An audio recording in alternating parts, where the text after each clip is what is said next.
হ্যাঁ, আপনি যেটা বলছিলেন, কুড়িগ্রামে গত এক সপ্তাহ ধরে মৃদু শৈত্যপ্রবাহ বিরাজ করছে।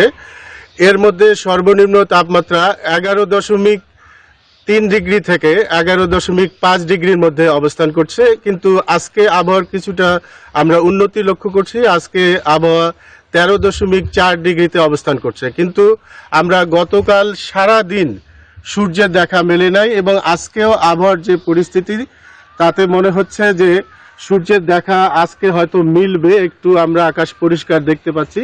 কিন্তু এই ঠান্ডায় সবচেয়ে বেশি সমস্যায় আছে যারা শ্রমজীবী মানুষ, বিশেষ করে যারা মাঠে ময়দানে কাজ করে, এবং নারীরা যারা সকাল থেকে গৃহস্থালী কাজে, যাদেরকে রান্না বান্নার কাজে যুক্ত থাকতে হয়, তাদেরকে পানি ব্যবহার করার ফলে পানিবাহিত বিভিন্ন রোগ ব্যাধিতে তারা আক্রান্ত হচ্ছে, এবং তাদের শিশুরাও কিন্তু নানান রোগ ব্যাধিতে কিন্তু আক্রান্ত হচ্ছে। বিশেষ করে সকাল 11টা থেকে সূর্যের কোনো দেখা না মেলায় কুয়াশা এবং হিম ঠান্ডার কারণে শ্রমজীবী মানুষরা দেরিতে কাজে যাচ্ছে, ফলে কৃষিকাজে একটা ব্যাহত হচ্ছে।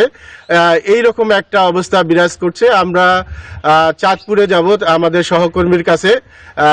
চাঁদপুরের কি অবস্থা এই মুহূর্তে?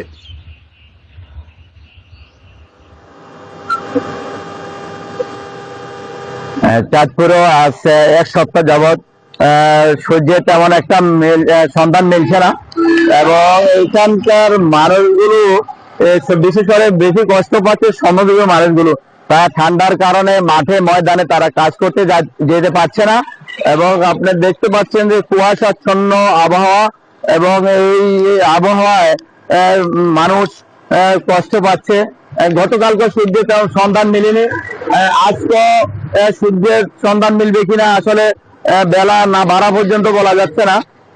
এবং এই ঠান্ডায় বেশি কষ্ট পাচ্ছে বৃদ্ধ এবং শিশু সন্তানরা। তারা বিভিন্ন ঠান্ডাজনিত রোগে কষ্ট পাচ্ছে। আমরা হাসপাতালে গিয়ে খোঁজ খবর নিয়েছি। সেখানকার আবহাওয়া অবস্থা ভালো, আবহাওয়ার কারণেই কিন্তু সেখানকার এই ঠান্ডার কারণেই তাদের এই সমস্ত রোগ ব্যাধি, নিউমোনিয়া, জ্বর, ঠান্ডা, বিভিন্ন রোগে আক্রান্ত হচ্ছে।